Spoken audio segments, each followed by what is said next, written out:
모두 앉으시기 바랍니다. 성부, 성자, 성령, 삼위일체 하나님의 은총과 평화가 여러분 위에 늘 머무시기를 빕니다. 마치 내일부터 여름이 시작된다는 것을 알리려는 듯 햇살이 뜨거운 5월 마지막 날입니다. 이렇게 계절은 순리대로 변화하는데 지난 주간 안타깝게도 순리를 거스르는 일이 있었습니다. 우리 성당에서 가까운 소소문 고가 차도가 철거 중 무너지면서 세 분이 목숨을 잃었습니다. 별세한 이들을 위해 기도하며 우리 사회가 효율성보다 사람의 생명을 무엇보다 소중히 여기는 공동체가 되기를 간절히 소망합니다. 또 이번 주 수요일은 지방선거일입니다. 선거는 공동체의 미래를 함께 결정하는 우리 모두의 책임이요 의무입니다. 기도하는 마음으로 이웃을 섬기고 약한 이들을 보호하며 우리 사회를 정의롭게 만드는 선택을 할 수 있기를 바랍니다. 성부와 성자와 성령의 이름으로 말씀드립니다. 오늘은 성삼위일체 대축일입니다. 우리는 교회력의 시작인 대림절에서 시작하여 성령 강림 축일까지 예수 그리스도의 탄생, 죽음과 부활, 그리고 오순절 성령께서 우리 가운데 임하신 구원 드라마를 함께 지나왔습니다. 그리고 오늘 연중시기로 들어서는 문턱에서 구원 드라마의 주인공이신 하느님, 그 성부와 성자와 성령이 한 분이심을 고백하는 삼위일체 대축일을 맞이합니다. 대축일은 성탄이나 부활처럼 예수님과 직접 관련이 있는 주일에 지정됩니다. 그런데 예외적으로 교리를 대상으로 주일을 기념하는 것은 그만큼 삼위일체가 중요하기 때문입니다. 삼위일체 교리는 참으로 어렵습니다. 설명하려고 하면 더 복잡해지고 이해하려고 하면 오히려 더 멀어지는 것만 같습니다. 하나님은 한 분이시라면서 왜 셋이라고 합니까? 이렇게 묻는 분도 계시고, 그것을 꼭 이해해야 신앙생활을 할 수 있습니까? 라고 반문하는 분도 계십니다. 삼위일체를 세입 클로버나 물이 액체와 고체와 기체로 존재한다는 비유를 들어 설명해 보지만 부질없는 일입니다. 한계가 있습니다. 어떤 비유로도 그 크신 하느님을 완전히 담아낼 수 없습니다. 우리가 매주일 성찬에서 고백하는 사도신경이나 니케아 신경으로도 충분하지 않습니다. 제가 신학교 시절 교리학 시험에서 삼위일체를 신비라는 단어를 쓰지 말고 설명해 보라는 문제가 주어진 적이 있습니다. 결국 답을 쓸 수 없었습니다. 삼위일체는 인간의 언어와 개념을 넘어서는 신비이기 때문입니다. 그렇다고 해서 삼위일체가 신학자들이 연구실에서 정리한 추상적 이론이라는 뜻은 아닙니다. 삼위일체는 하느님을 우리의 지혜로 이해하는 데 있지 않습니다. 우리가 하느님을 어떤 분으로 경험했는가를 가장 정직하게 담아낸 고백입니다. 우리 가운데 어떤 사람은 하느님을 아버지로 경험하고 어떤 사람은 어머니로 또는 친구로 경험할 수도 있습니다. 교회가 삼위일체 교리를 먼저 만든 것이 아닙니다.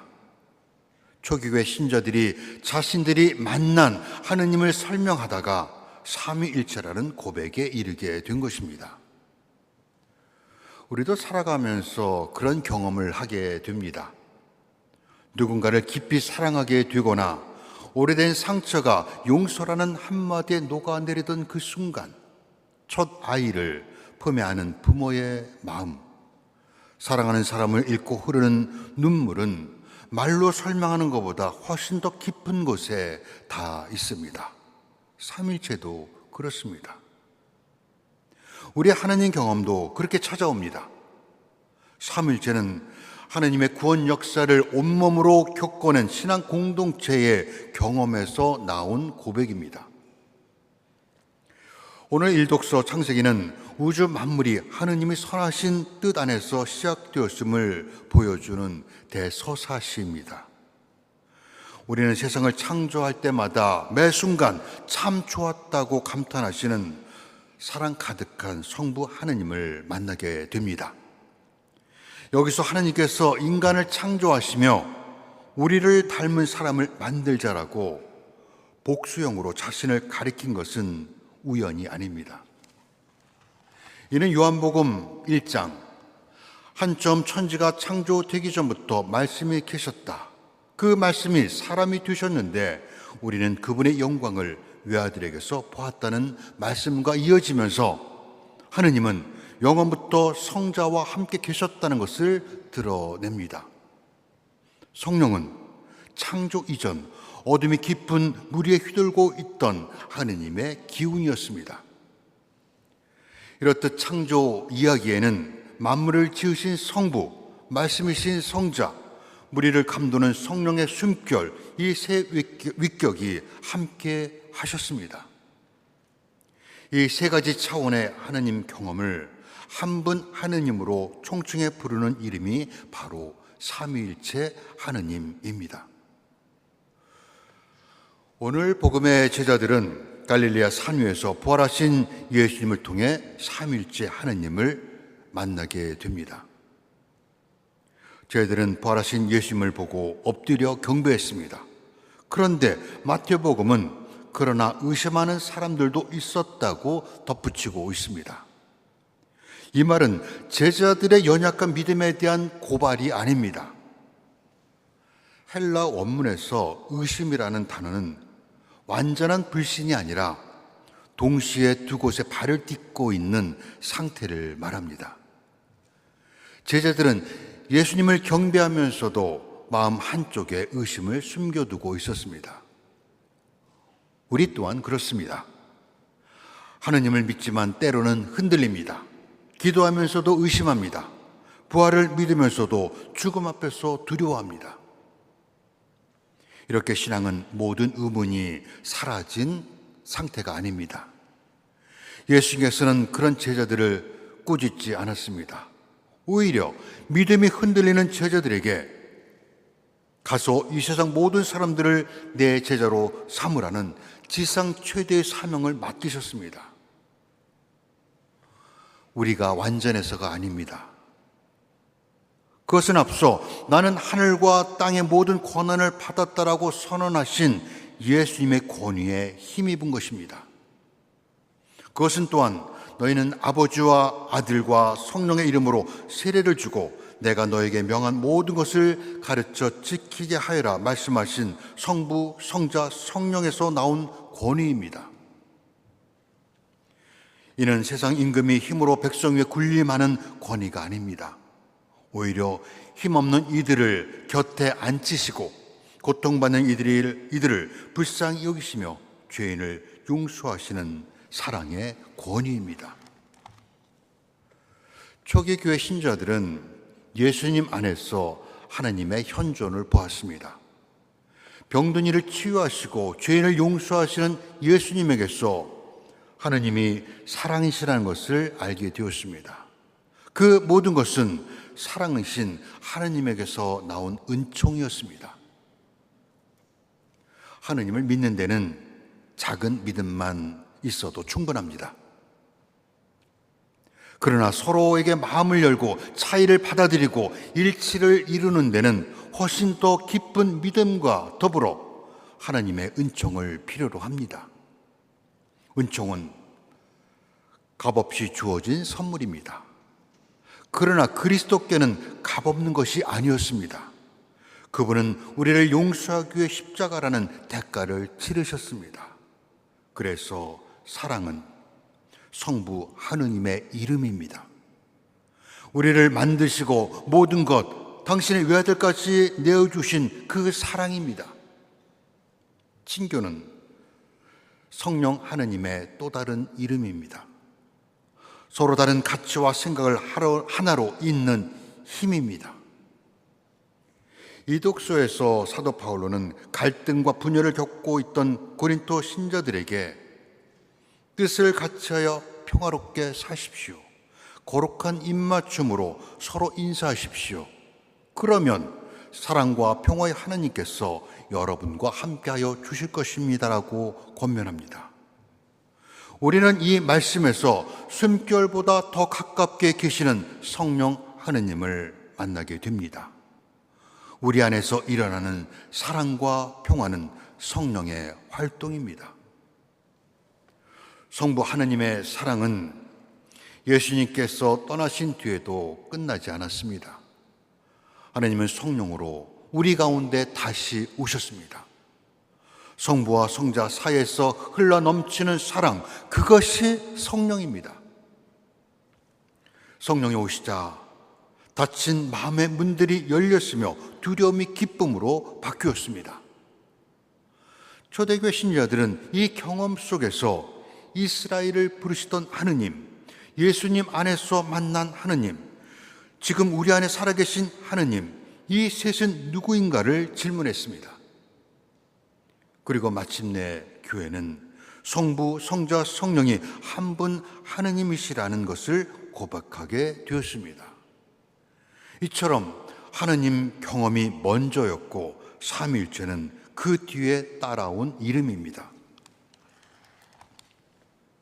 이제 우리는 왜 삼위일체 주일을 기념하는 것인지 알게 되었습니다. 우리에게 이날은 예수님의 삶을 따라왔던 전례적 드라마가 끝나고 이제부터 그 이야기를 살아야 할 때입니다. 세상에 나가 복음을 선포하고 성부와 성자 성령의 이름으로 세례를 베풀어야 하는 사람은 누구입니까? 바로 우리입니다.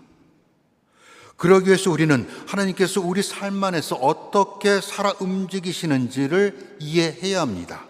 그것이 삼위일체 하느님입니다. 우리가 세상에 전하는 성부, 성자, 성령 세 위격의 본질은 사랑입니다.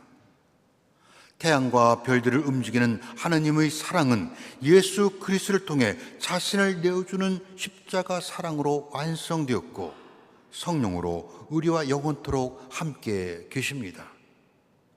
그 사랑 안에 사는 사람은 하느님 안에 있으며 하나님은 그 사람 안에 계십니다. 교회는 그 고백을 삶으로 살아내도록 부름받은 공동체입니다. 사도 바울로는 예수 그리스도의 은총과 하나님의 사랑과 성령께서 이루시는 신교를 여러분 모두가 누리시기를 바랍니다 하는 축복으로 편지를 마칩니다. 그러나 이는 단순한 작별 인사가 아닙니다. 그것은 교회가 어떤 모습이어야 하는지를 밝히고 있는 것입니다. 분열과 갈등으로 상처받은 고린토 공동체에게 바울로는 마지막까지 간절히 바란 것은 삼위일체 이름으로 하나가 되라는 것이었습니다.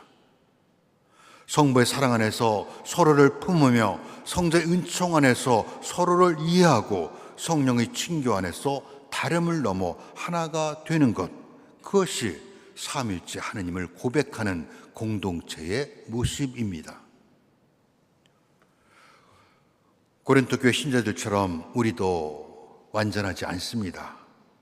우리 안에는 지친 사람이 있고 상처 입은 사람이 있고 겨우 믿음을 붙들고 있는 사람도 있습니다. 교회는 신앙의 영웅들이 모여 이루는 완전한 공동체가 아닙니다. 상처와 갈등 안에서도 끝내 믿음의 끈을 놓지 않고 삼위일체 하나님의 이름을 붙들고 살아가는 불완전하지만 사랑이 가득한 공동체, 그것이 교회입니다. 우리는 삼위일체 하나님 이름 안에서 비로소 서로를 경쟁자가 아니라 같은 사랑에서 나온 존재로, 낯선 이가 아니라 같은 친교 안에 초대된 사람으로 보게 됩니다. 예수님께서 제자들에게 너희는 가서 이 세상 모든 사람을 제자로 삼으라고 하신 사명은 삼위일체 교리를 가르치라는 것이 아닙니다. 우리가 만난 예수님, 곧 구원자이시며 치유자이시고 우리를 긍휼히 여기시는 자비로우신 그 분을 세상에 전하는 것입니다. 세례가 아버지와 아들과 성령의 이름으로 주어진 것은 세례받은 이가 성부의 사랑으로 지음받았으며 성자의 죽음과 부활 안에서 새로 태어나고 성령의 숨길 안에서 살아가게 된다는 선언입니다. 전통적으로 교회는 삼일체 하느님을 삼각형 도형으로 그려왔습니다.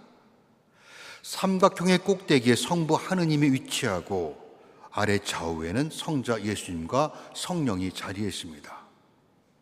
그러나 삼일체 본질에 더 충실한 이미지는 삼각형이 아니라 원에 가깝습니다. 성부와 성자와 성령은 높고 낮음이 아니라 영원부터 서로를 향해 있기 때문입니다. 우리가 받은 세례는 성부와 성자와 성령이 함께 원을 그리며 춤추는 그 춤 안으로 초대받는 것입니다. 삼일체는 풀기 어려운 방정식이 아닙니다. 사랑의 신비입니다. 우리를 위해 자신을 내어주시는 하느님의 생명이며 우리를 그 사랑으로 초대하는 하느님의 이름입니다. 오늘 우리는 그 거룩한 이름을 함께 부릅니다. 성부와 성자와 성령, 우리가 영원토록 붙들고 살아가야 할 모든 이름 위에 뛰어난 이름입니다. 내가 세상 끝날까지 항상 너희와 함께 있겠다. 삼일체는 그 약속의 이름입니다. 그러므로 흔들릴 때에도, 의심할 때에도, 기쁠 때에도, 눈물 흘릴 때에도, 두려울 때도 언제나 그 거룩한 이름 안에 머무르십시오. 성부와 성자와 성령의 이름으로 말씀드렸습니다.